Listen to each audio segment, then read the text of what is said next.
Jadi orang beriman itu karakternya yang ia makan itu yang halal, ya tidak makan yang haram.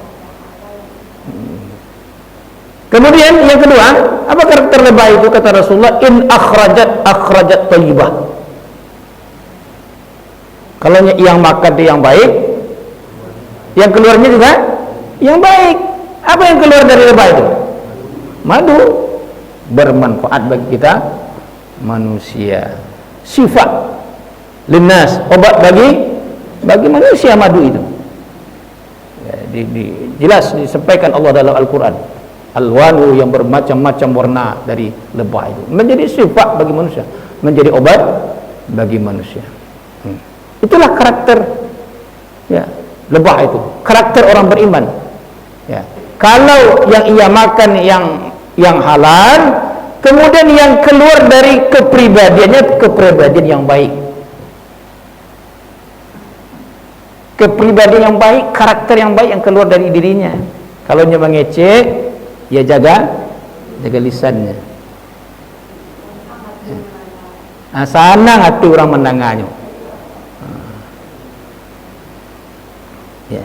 Dimanapun ia berada, dimanapun ia tinggal, ia selalu menjaga lisannya, menjaga kata-katanya. Tidak menyakiti orang, tidak menzalimi orang, tidak memfitnah orang. Nah, itulah yang keluar pada dirinya yang baik-baik.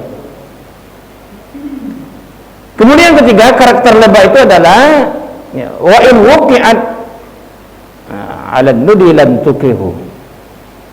Lebah, perhatikan kata Rasulullah, kalau dia hinggap pada satu dahan, satu pohon, tidak ada dahan dan pohon itu yang rusak. Perhatikan lebah itu. Artinya apa? Artinya dia tidak mengganggu orang lain, tidak mengganggu dimanapun ia tinggal, dimanapun ia berada, ia tidak mengganggu orang lain. Itulah orang beriman. Dimanapun ia tinggal, dimanapun ia hidup, dimanapun ia bekerja, ia selalu bermanfaat untuk orang lain. Ia tidak menjadi ulat bulu di tengah masyarakat. Itu ulat bulu ibu, aduh, gata orang denyo. Kalau paine ke masaji, heboh orangnya. Paine ke organisasi apapun, baca kak orang denyo. Itu ulat bulu. Haji latang api. Kane katanya. Jadi itu. Di manapun ia tinggal, ia berada, ia bermanfaat hidupnya untuk orang lain. Ia menjaga. Ya. Khairun nas anfa'uhum linnas. Sebaik-baik manusia adalah bermanfaat hidupnya untuk orang lain.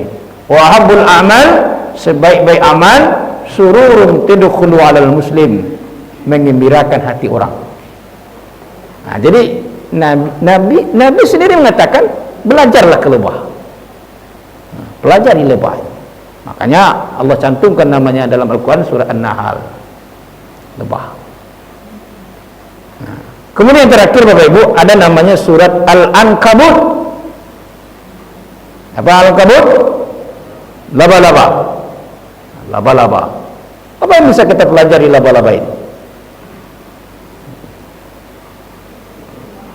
Sampai-sampai disebutkan Allah dalam Al-Quran surah Al-Ankabut itu, rumah yang paling lemah itu adalah rumahnya laba-laba. Yang paling rapuh itu adalah rumahnya laba-laba. Tidaklah laba-laba ya, samantabi hancur hanya dengan satu kali tepukan, habis rumah laba-laba itu. Artinya apa? Jangan kita orang Islam, kata Allah dalam Al-Quran, rumah seperti rumah laba-laba itu. Rumah seperti laba-laba itu adalah apabila dalam sebuah rumah, dalam sebuah keluarga tidak ada nilai-nilai agama dalam rumah itu. Rumah hantu. Tidak ada orang yang sholat, tidak ada orang yang baca Al-Quran, tidak ditegakkan agama dalam rumah tersebut. Jadi apabila dalam sebuah rumah, dalam sebuah keluarga tidak ada basic agama, itu rumahnya akan mudah hancur, keluarga akan mudah hancur. Nak ketua anak, amak ketua amak, orang tua, ayah ketua ayah. Itu rusak rumah. Nah karena itu Bapak Ibu, mari kita jadikan rumah kita, keluarga kita, ya, ada nilai-nilai agama. Terutama Bapak Ibu, hiasilah rumahmu kata Rasulullah dengan bacaan, dengan ibadah solat dan membaca Al-Quran. Terapkan dalam rumah tangga kita, ya, solat dan membaca Al-Quran. Jangan kamu jadikan rumah tanggamu itu laksana kuburan kata Rasulullah. Apa maksudnya laksana kuburan? Sampai lalu saja. Itu rumah hantu bucik ibu tadi. Kalau rumah dalam sebuah rumah tidak ada nilai-nilai agama, diterapkan nilai Islam, itu akan mudah hancur. Bapak Ibu, ambo acuk pergi kuliah subuh atau kalau di bypass tu acuk mana sabut tawuran. Ya, tawuran Bapak Ibu. Kadang-kadang kalau ambo joto ambo putarahnya kalau lah tawuran. Habis itulah modelnya generasi banyak rusak Pak. Bangunnya rusak dipelapih. Orang tuanya mempelapih. Keran itulah dibuka. Malam itu dipelapihnya keluar. Nah, itu yang terjadi. Jadi kalau awak pelapih anak awak, ya, apalagi pergaulan hari ini sungguh luar biasa Pak. Jadi indikator generasi kita rusak itu, ya, diantaranya itu tawuran, narkoba, pergaulan bebas. Nah, kalau kita tidak antisipasi dari dini, dari awal, maka ya, mungkin saja generasi yang muncul kelak di belakang kita itu generasi yang hancur, generasi yang rusak. Nah, itu kita tidak ingin. Akan lahir generasi di belakang kita generasi hancur. Maka tugas kita semua orang tua membentengi rumah tangga kita, terutama dengan nilai-nilai agama. Nah, diterapkanlah. Karena dengan nilai-nilai agama inilah akan membentuk karakter anak kita, akan menjadikan anak kita berkualitas, akan menjadikan anak kita anak yang soleh dan solehah. Bapak Ibu kaum muslimin jamaah subuh rahimakumullah, inilah kajian kita. Jadi itu yang dimaksud tadabbur ya. Jadi menggali pesan-pesan yang disampaikan Allah dalam Al-Quran, karena cukup banyak pesan-pesan yang ingin disampaikan. Itu baru nama surat saja. Apalagi yang lain. Apalagi kita kaji ayat per ayat, taklimkan, tafsirkan. Nah, banyak informasi yang disampaikan Allah kepada kita. Bapak Ibu kaum muslimin, ya. Menafsirkan, ya. Kalau menafsirkan itu perkata ya. Jadi sesuai dengan definisi tafsir, bayanu ma'anil Quran wastikhraju ahkami wa hikamu.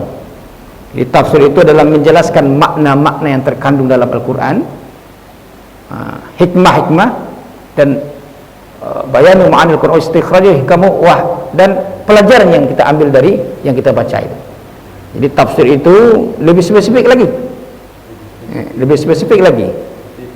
Ya, tafsir ini umpamanya kata bismillah saja kita tafsir itu luas maknanya. Bahkan kenapa Ar-Rahman Ar-Rahim? Kan nama Allah itu banyak ya. Kenapa Ar-Rahman Rahim? Nah, tafsir ini lebih luas lagi. Kalau tadabbur itu lebih umum kan, apa pelajaran yang bisa kita ambil dari itu. Ya, jadi itu memang juga kewajiban kita. Sampai kita baca, kita tadabburi, kita pelajari tafsirnya. Ayat per ayat, kata per kata. Ya. Karena kita tidak akan tahu dengan Al-Quran kalau kita tidak pelajari. Kita akan tahu dengan Al-Quran kalau kita sudah pelajari. Bagaimana cara mempelajari? Tafsir. Karena itu Bapak Ibu, awak harus punya kitab tafsir di rumah. Minimal cek. Kok rumah terbali dah wak? Auto terbali dah wak?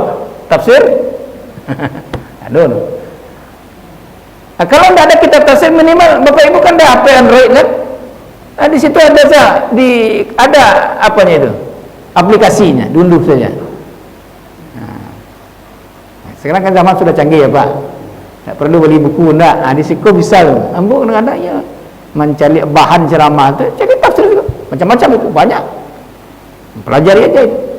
Nah, kemudahan. Baru kita tahu dengan Al-Quran.